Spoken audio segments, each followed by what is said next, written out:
The night begets, it began subtly, a tremor in the heavens. The moon, a constant in humanity's celestial dance, shifted. Its pearly luminescence, once a beacon in the velvet night, began to grow. It swelled, an ominous pearl in the vast expanse above. Fear, primal and instinctive, coiled in the pit of our stomachs. The earth held its breath. The experts, those voices we clung to, sputtered assurances.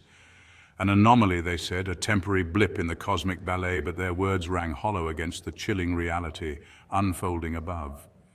The moon's trajectory, once a comforting constant, was now an unreadable cipher. We, the inhabitants of this once blue planet, were adrift in a sea of uncertainty, the tide of fear rising with each passing moment. Day of the vanished sun. The sun dipped below the horizon and the world braced. Twilight deepened, stretching, holding its breath. But the familiar embrace of night never came. The moon, now a grotesque mockery of its former self, held dominion over the sky. Its light, cold and harsh, cast the world in an unsettling monochrome. Day had vanished, swallowed by an insatiable night. Panic rippled through the streets, sirens wailed, their urgency swallowed by the growing darkness. People stumbled, their faces pale masks of fear, lit by the ghastly lunar glow. The fabric of society, woven over millennia, began to fray at the edges. The whispers started, murmurs of fear and uncertainty, questions with no answers echoing in the unnatural night.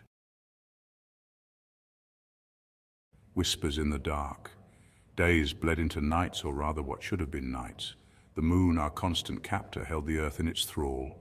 Our world, once vibrant with life, grew quiet, shrouded in an unending twilight. The rhythm of life, dictated by the sun's ebb and flow, was shattered. Sleep became a fleeting visitor, snatched in stolen moments, haunted by unsettling dreams.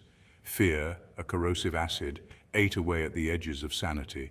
The whispers grew louder, evolving into shouts of accusation and blame. The fabric of society, strained to its breaking point, began to unravel. Looting, violence, desperate acts driven by desperation. The thin veneer of civilization was peeling away, revealing the raw, primal instincts beneath. The long night of the soul. A month had passed since the sun last graced the sky, a month of perpetual night. The moon, a constant reminder of our plight, hung heavy in the sky, its once gentle luminescence now a source of dread.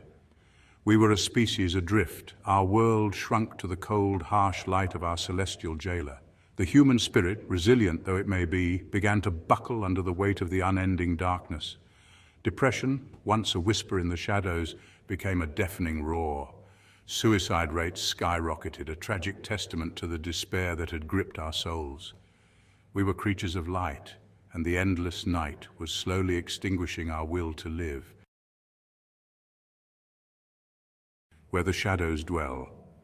The city, once a testament to human endeavor, now resembled a graveyard lit by a spectral moon. Buildings stood like hollow-eyed giants, their windows dark and empty. The streets, once teeming with life, were silent, save for the scuttling of rats and the rustle of the wind whistling through the canyons of steel and glass. Those of us who remained, shadows of our former selves, huddled in the darkness. We had become nocturnal creatures, our eyes adjusting to the perpetual twilight. But something else was emerging from the shadows, something monstrous, born of the darkness that had enveloped our world. We caught glimpses of them at the periphery of our vision, grotesque parodies of humanity.